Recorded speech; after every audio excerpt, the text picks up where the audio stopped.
بسم الله الرحمن الرحيم الحمد لله رب العالمين الصلاة والسلام على رسول الله وعلى آله وصحبه ومن والاه السلام عليكم ورحمة الله وبركاته حواس كينا واسبلا أمة ورمودا كتابة أولي قبر ما هنجفت كان الله أكبر أستاذ عمر الفاروق شبابه دردرة لفادو فاك إيرو حيو تآجر المكينة وبليس كينا qoxisuu kenna kitaaba isaa argineerra hedduu nutti tole addunyaa kana irratti amata tokko keessatti kitaaba miliyoona 1,500 oltu oomishama guyyaadhaan waggaadhaan biyya keenya keessatti kitaaba miliyoona 1,500 amataan oomishamu kana keessa magaazina dabalatee peeparii adda addaa dabalatee kitaaba waan jedhamu afaan 84 barraahee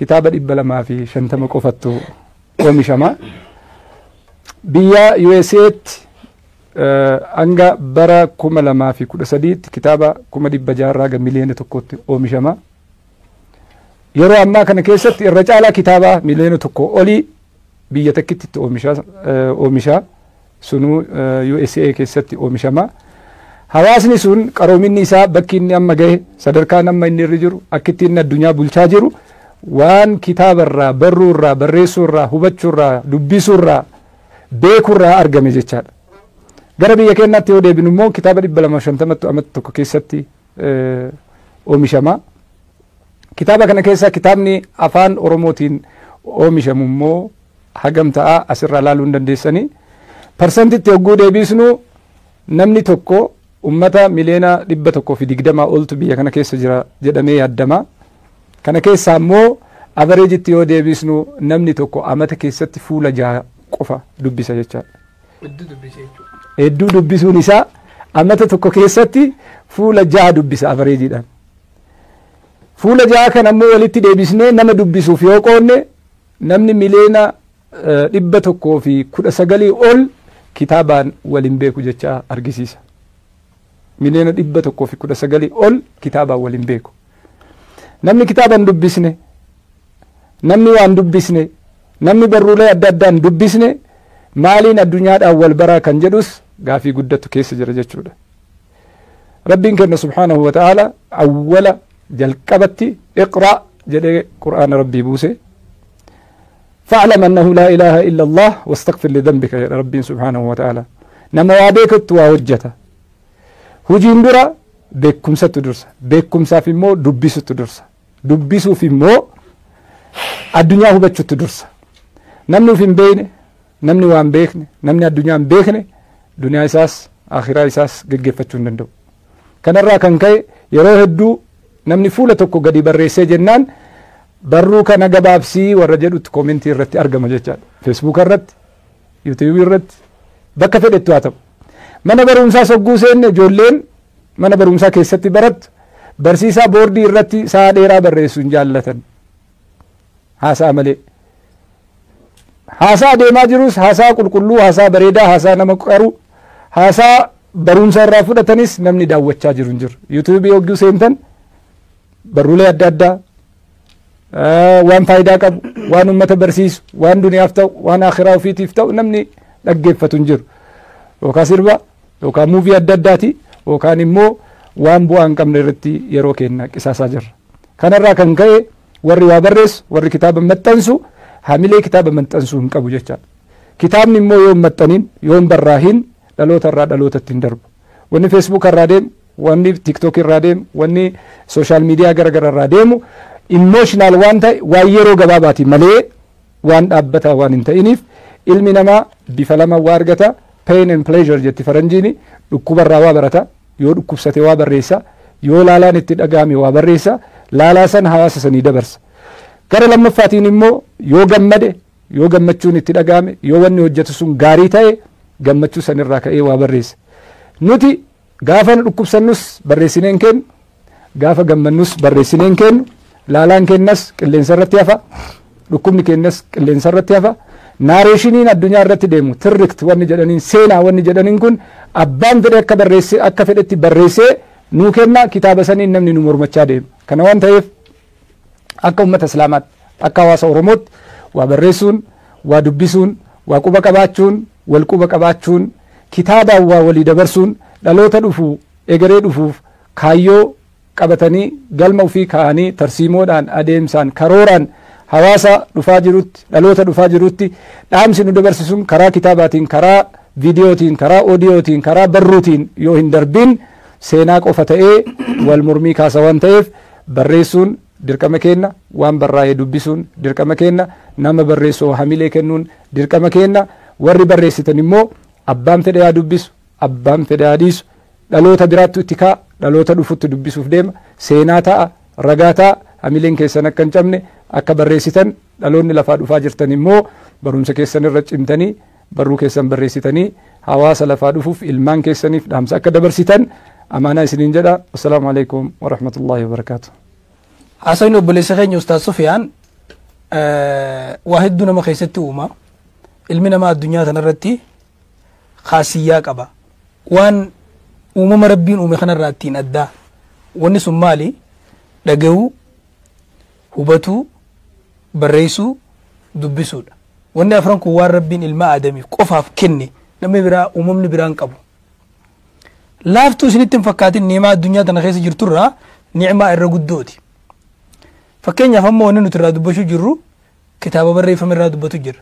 Kitaabni kun dhagayameeti, hubatamee, barreeffamee eegasii dhaloota biraatiif dubbifama. Laafaa isinitti hin fakkaatin qaroomni jaarraa tokkorraa jaarraa lama daaddabiru. Wahuma fedhen addunyaa tanarratti kitaabaa malee dabruu hin danda'u. Tana sirriitti hubadhaa. Wanni sagaleetis waan hafaati, wanni feesbuukiitis, wanni tiiktookiis, wanni maareetis mirqaana waan yeroodhaati. Addunyaa tanarratti wanni seenaa qabu kitaaba barreeffame. Namni amma dhiisee biraa kutee beeki. Namni waan qaroome seeti, waan ammayyoome seeti, dimii dhagee waan hundaa'u bakka irraa dim jettee wallaalee baaraga keessa jira. Addunyaa tanarratti beekumsa wanni jaan, hayyumma wanni jaan, ulamaa'i wanni jaan, doktor wahuma feete jeeti waan addunyaa tanarratti firiin ilma namaa nama jechuun bakki keessaa nama ta'u sun barruu barreeffamte irraa waan dubbifame sani. Sheekha jechuun bar firii kitaabaati. Doktora jechuun maali? Firii kitaabaati, bilchana kitaabaati. Akkasuma jaarraa hunda keessatti nuti arra seenaan, taarikhni, ka islaamummaa, ka sahaabaa, ka rasuulaa hundi taarikha wanni jaan wanni isiin dabraa jirtuun markabni waan san fe'ee nutti as baase. Yaa akhi alkitaab addunyaa tanarraa wanni waa baadhatu wanni akka kitaaba addunyaa tanarra hin jirtu. Dooniin hanga baadhatu qabdi kiiloo. Kitaabni immoo kiiloo miliyoona biliyoona meeqa baadhata kitaabni tokko. Jaarraa kanarraa jaarraa kaanit dabruuf biyya tanarraa biyya taanit dabruuf qaroomina wanni jaan guddina dagaagina barnoota wanni jaan sun hundinuu waan kitaabaan fe'amee deemaati. Kitaaba xiqqaa tokkoon yaa jara keenya kitaaban tuffatina. Kitaaba jechuun barsiisaadha. Barsiisaa uleen qaban kan dubban kan nyaan kan dhuyne bahii baasii kan qabne yeroo hedduu namni keenya waan jubeeta aboo manni keenya kitaaban dubbisu kitaaban barreessinaa tuffii kitaaba keessa jira tuffii wanni tuffatanii haftee malee kitaabaa miti. Kitaabni jiruu tana keessatti qaroomina jaa qabadhaa. Kitaabni seenaadha, kitaabni dagaagina, kitaabni guddina. Wagguu waan kana jiru nama waa barreessuu irra jeenumsuu qofaaf osoo hin tahin ifaa addunyaa tanaati kitaabni. Fakkeenyaaf ifa na keessa jiru, ifa si keessa jiru, ifa abalu keessa jiru, kabiraatti dabruudhaaf karaa kitaabaatiin malee hin jiru. Akka jaan maa kutiba qarra wa maa hufiza farra jaanii dur wagguu kitaaba qaraanu kana jaanii nutti himan. Wanni sammuu keessatti seef godhatte ni nama dheeysiti.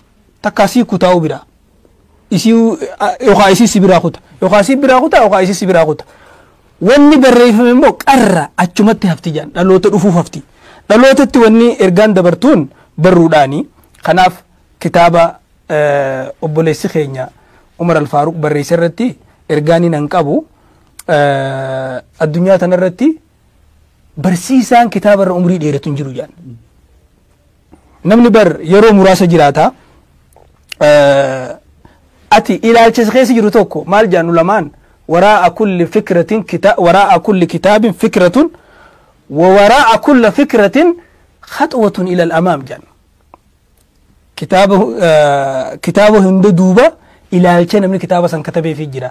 Ilaalcha san duuba immoo fuulduratti tarkaanfachiisuu hawaasa ifiitiif santu keessa jira. Kanaaf kitaabni ifaadha.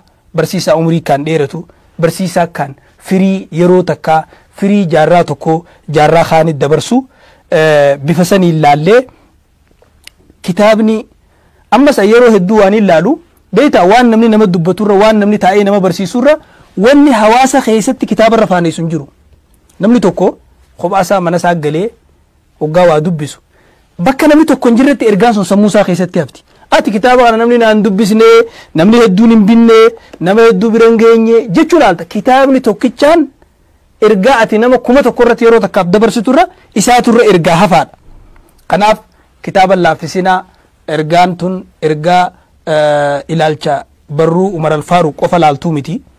Isa namni waa barreessu ilaalcha barreessiif qabaa. Ilaalcha san duubas ummata fi tarkaanfachiisuu keessa jira. Tahee ammoo hawaasa keenyaa wanni jennu nama waa barreessu. Deeggara nama waa barreessu.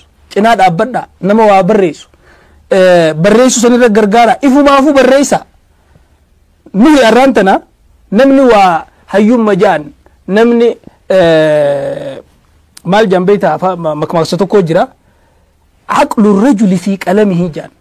Nama tokko hayyuu ta'uu, qaruuxee ta'uu, aaqila ta'uu wanni beekaniin qalama isaa keessa beekta. Namni hayyuuleen nu dura dabre hundi qaroominni isaa, dagaaginni isaa, aqliin isaa, beekumsi isaa karaan inni nutti dhufeen qalama sanii namaa'u qalamaan madaalan. Laaffisnee ilaaluun qabnu wanni waa barreessuudha. Ka barreessuufis, ka barreeffamuufis, hawaasaafis hedduu barbaachisaadha. Reefu obbo Sufiyaan gizee obboleessa keenya Ustaaz Sufiyaan gizee yeroo inni namni biyya tanaa hoggaa namaa hiran namni tokkotti fuula jaha dubbisaa waggaatti hoggaa inni jiru hedduu na dhagayameen. Bar amma faa keessaa kitaaba qofaa ibar namni moobaayila irraa waa dubbisuu danda'a. Wanni hundi lakkumaan wanni ammayyoomaa deemu kun lakkumaan dhiyaachaa deemti. Waa dubbisa, waa ka dubbise barreessa. Ergaan si keessatti haftee akka bilaash hin taane hawaasa keessanitti dabarsaa. Kanaafuu obboleessi keenya Umar al-Faaruq waa barreessuu keetiif hedduu sirraa gammanne fakkii namni sirratti halaallatu jenna si cina dhaabbanna si deeggarraa baga barreessite siin jenna. Assalaamu alaikum warahmatullahi wabarakatuh. Umar al-Faaruq jettanii jalqabaa Umar al-Faaruq adabattii kan keessan achumatti itti nuufuuf jennaan matuma isaatiif hoyyuu. Adabattii haasaa sana adaba haasaa qabattee jirtu sana akkuma sanatti itti nuufuufi kanarra guddisuu kanarra dagaagsuu kanarra bareechuudhaan baay'ee fireemworkii wayii kaayyattee keessatti akkati deemaa jirtu nan argaa. Ana biraa fa'ii haqiiqa qabda haqinatti qabdu maal inni yeroo hedduu naan mari'attaa waan si dhibu bilbilli ati irratti ergite hundi isaa hin bade hundi isaa ergan kitaaba sana hanga tokko laale jechuudha. Kitaaba sana hundi isaa hin bade tokkoon cabe tokko malduman ni bu'ee ni dhabe lafa ni bu'ee ni dhabe dhiifaman si gaafadha kan jalqabaa kan lammaffaa immoo waa'ee jarrii kun haasaa oolanii kana akka biraattiin ilaalan immoo kana jechuun namni waan dubbisuuf yoo dubbisi waa tokko bu'aan qabuuf waraqata lakkaa'u maal na godha maaliif dubbifte jalqaba maaliif dubbisuudha kaate jalqaba maal keessatti argachuuf jalqaba. Warri waa barreessu yeroo argatee barreessee bar Abu Haniifaanii heera fitaabeerii addunyaa kanaaf namni kaa'e utuu lafa taa'eetti qophaa'ee miti kan inni qopheesse. Gaala taa'eetu barumsaa jedhee bakka tokko irraa ka'ee bakka tokko dhaqaa jiruuti kan inni barreessuu jalqabe. Heera fitaabeerii addunyaan kun hundi irraa gargaaramaa jirtu kan Abu Haniifaati. Bu'uurri isaa. Dhiirti dhugumatti immoo yeroo Abu Haniifaa kitaabni sun hin qaraamne. Wanni Ibnu Jawziin Ibnu Kasiir gaafa al-Bidaayatu wanni hayaa kitaaba lafa kaa'u mujallada ammatti kana miti namatu hamlee keessatti doomsee nan dubbatti deebi'e. Namatu keessatti hamlee doomse malee hanga al-Bidaayatu wanni hayaa jalqaba hanga xumuraatti jedhee namni kitaaba kaa'aa takka. Mee hamlee dhuma namichi sanaa laale. Hamlee akkamii qaba namichi sana. Mee hamlee inni kitaaba barreessuudha ka'u addunyaan kun jalqaba hanga xumuraatti dhiira isaa abbaatu eenyutu kana qopheessee beekabboo. Isaanii rakkoo haasa'u kanaan dura afaan Amaariffaatiin sinkisaar jedhanii kitaaba qabu. Sinkisaar jechuu an waggaa meeqa booddeen dheengadda tafsiira isaa dhaga'e. Maa isiin sinkisaariin kun? Sinkisaaritti warri waa barreessu gariin xiqqoo barreesse waa guddaa namatti kenna gariin immoo waan silaa ilma namaa kana barbaachisu kataba laakiin nuti yoo akkama taanu yeroo addaa kana keessatti yeroo keenya sooshaal miidiyaan dhukkee nurraa kaasaa jira jara keenya eega hangattiisuuf yaani feesbuukii irratti buna itti barreessu sanaan hin dheerate jettanii maal jarri kitaaba fuula kuma barreessaa jiran yoo abbaan nagaa taa'aa jiranii jennaan maaliif jennaan nuun kun nuun galle ofumaaf hin galle kitaaba keessa of barbaaddadhu lammaffaa ergaaniin siidhaamu maa inni kitaaba Umar ibn Faariq qofaa miti isa siif barreeffame miti isa sitti barreeffame maaliif hin dubbifne maa an karaa kana kallattii kanaan kan hin ilaatu jarana isa nu barreeffame qofaa miti isa nutti barreeffame si ilaalaa malee meeqaatama jira wabalu jennee si naasofnu hinaasawu kam bara 1984 maayii irratti tokko ka'ee kitaaba isaa beeksisu ta'a maqaan dhabu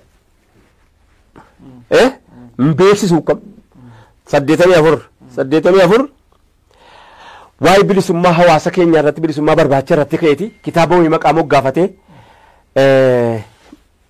inaasa wammas kitaaba wayii haasa'ee achi keessaa eega gaafa sanaatiyan isa nuuf barreeffame qofaa miti isa nurratti barreeffame kan hin barbaadu jalqaba maal nu gochuuf nu ofiin agarru barreeffama ji'a 5 ja'an yookaan if 8 darbe faffaca'e hamma inni nu gargaare barreeffama gabaabaa tokko kan jarri kan harkaa miliqxee baatee jennaanii hamma baay'ee nu gargaare kallattiin jarri ilaalchi mana sabeen jarri naajuraan jarri nuuf kaayyatan hawaas nuuf kaayyate of eeggannoodhaaf nummoo waan akka sanarraa of qusachuudhaaf of eeggachuudhaaf namarratti waan goonuudhaaf qopheessuudhaaf waan sirratti hojjetame beekuun gaariidha kun hundi isaa daawwitiin dheessaa kitaaba keessa jira hawaasa keenya miidiyaadhaa guyyaatti sa'aatii meeqaa kenninu yookaan daqiiqaa meeqaa kenninu kana tilmaamnee lafaa kaayyennu tiiktookiin banamee magaalaan suni biyya guurratee feesbuukii keessaallee yuutuubii keessaa dedechaafatee ofitti qabatee qaba yeroo ammaa kana keessa bakka nu jirutti waamnamu bakka inni jirutti itti dhahinaan gaafii beeksotaati kanaaf mee magaalaa miidiyaa kana keessa al tokko magaalumattuu gabba'uudhaafu hidhanneen dursa hidhachuu dursa hidhannaa dursa kanaaf mee kitaaba keessanii ofa barbaaddannu kitaabni yoo isiin galiin footoo nama du'e ta'a footoon nama du'e keessumatti ilaalee goofareensaa akkana ture jedhee akka amma kitaaba yeroo ammaa kana qaraamu irra caalaan isaa jechuudha abbaa rabbi irraa mata godhe mala footoo nama du'e jechuun kitaaba hin qaraa maaliif akka qara'u hin beeku buluu kan qaraa maaliif akka qara'u hin beeku maal akka qara'u beeka maaliif akka qara'u hin beeku ijoollee maal namichaa maal taate yoo jette maa shiriyaalee gaafan jedha wanni itti qaraatuuf yoo siin galle maal isaa eeyidame eddee kamiin isaa irraa eeyidama kanaaf kitaaba qara'uu keessatti gahaasaa danuusaa aasaa silaa namni sagantaa dheeraatti fudhate utuu waan kanarraa sa'a 10 haasa hinaan jettanii sa'a 10 guutuu nan haasa sa'a 10 maaliif jala waan dhibamne jirru waan ta'eef hawaasa keenya mee kitaaba isa Umar al-Faariq barreesse kana ulee maaliiti ulettiini jedhee ulee injifannooti ulettiin sun ulee maaliiti eenyuun isa jedhamu wajjin achi keessa maqummaan isiitu ulee maqaan moggaasaan hulaa namni ittiin kitaabatti seenu keessaa isa guddaadha moggaasaan waa dha'uufis ulee waa abeet kitaabni ulee wayin dhawanii jechuudha maal inni waa lama kaastanii uleedhaa fi kan amma kaastan jecha waan waa ittiin dhahan hidhannoodha ustaazni hidhannoo kaasee ustaaz Jamaal immoo ulee kaase jalqabumaayyuu qaalama jedhama hayyoonni akkas jedhaniin qaalama qawwee fi qalama jedhama qawween nama tokko ajjeesti qalamni jila biyya guutuuf balleessa qaalamii jedhamee beekama dhaloota ganaa dhufullee dhaloota asiin darbee seenaa dhaloota siin dura darbee seenaa isaa ajjeesa dhaloota irra jirus jiruu isaa balleessa dhaloota uf dura dhufus karaa isaa harkaa balleessa kanaaf hayyoonni maal jedhu qaalamaan keessaa qaa tokko qabadhuu jedhan qawween tokko nama tokko ajjeesa qawween biraas yoo dhufe nama lammaffaa ajjeesa kitaabni tokko garuu biyya guutuu ajjeesee deema kana waan ta'eef sadarkaan kitaaba hidhannoo ati jennaaniini naa dhufe hidhannoodha kitaabni hidhannoodha hidhannoo akkamiiti hidhannoo rasaasni isaa keessaa dhumuu hin dandeenye yoomiyyuu taa'ee of oomishu hidhannoo immoo har'as yoo barbaachisaa ta'e biyya ijaaruu danda'u bitattis mirgattis hundaayyuu qajeelchuu kan danda'u kanaaf qaalamii kana keessaa qaa irra guddoodha keessaa qabachuun dirqama kennaa jechuu barbaadeet hidhannoo jennaan. waa xiqqoo sitti dabaladhuuga mucaan kun mucaa guddatu nu guddisaa jechuu isinitti dhaammanna kitaaba isaa dubbisuu qofatu hin ta'in maaliif akka barreesse namni kun of barreesse irra caalaansa of haasa'a bar ofuma haasa'a bakka jiru sana irraa haasa'a isaan immoo bakka madda irraa beekumsa biraa itti guduunfattu lafaa qabdamoo itti jirtaa jechuu isin dhaammanna maaliif jennaan umriin isaa umrii ammallee waa kunuunfatu guddatu umrii ammallee gara fuulduraatti illee bu'aa guddaa hawaasa kanaa buusu jedhee waan eeguuf fangaa fi kana gaafadhee bakka irraa madda gurguddaasa hayyoota beeksota ulamaa wajjin hidhata jajjabaa qabaachuu isa barbaachifte jechuun dhaammadha kitaaba biyya keessatti ba'aa jiran hundasaa isa nuuf barreeffames isa nutti barreeffames isa nurraa barreeffames akkasumas kitaabni tokko waggaa darbe madda walaabuu dhaynee hoborsotti uummatatti dhaammanne ture hawaasa keenya kanas qubanuu qabadha waan naannoo sana keessatti ta'e ani dubbadhu kitaabicha haasa'u baheeraa barreeffamee dhume jedhanii akka majarii jirantu yoo akka inni maxxansine godhe inshaallahu rabbi jedhe maxxanfamnaan isin bira ga'uuf ta'a assalaamu alaikum warahmatullahi wabarakaatuh بسم الله الرحمن الرحيم الحمد لله رب العالمين الصلاة والسلام على رسول الله وعلى آله وصحبه ومن والاه السلام عليكم ورحمة الله وبركاته حواسا كينا حواسا بل'a أمة ورمودا كتابة أولي قبر ما هنجفت كان الله أكبر أستاذ عمر الفاروق شبابة دردرة لفاد فاك إيرو حيو تآجر المكينة وبليس كينا qotisuu kenna kitaaba isaa argineerra hedduu nutti tole addunyaa kana irratti amata tokko keessatti kitaaba miliyoona 1,500,000 oltu oomishama guyyaadhaan waggaadhaan biyya keenya keessatti kitaaba miliyoona 1,500,000 amataan oomishamu kana keessa magaaziina dabalatee peeparii adda addaa dabalatee kitaaba waan jedhamu afaan 84 barraahee kitaaba 250 qofattu oomishama biyya USA'tti hanga bara 2013 kitaaba 600 miliyoona 1 oomishama yeroo ammaa kana keessatti irra caalaa kitaaba miliyoona 1 olii biyya takkitti oomisha sunuu USA keessatti oomishama hawaasni sun qaroominni isaa bakki inni amma gahe sadarkaan amma inni irra jiru akkitti inni addunyaa bulchaa jiru waan kitaabarraa barruurraa barreessuurraa hubachuurraa dubbisuurraa beekurraa argame jechaadha gara biyya keenyaatti yoo deebinu immoo kitaaba 250 amata tokko keessatti oomishama kitaaba kana keessa kitaabni afaan oromootiin oomishamu immoo hagam ta'a asirraa laaluu hin dandeessanii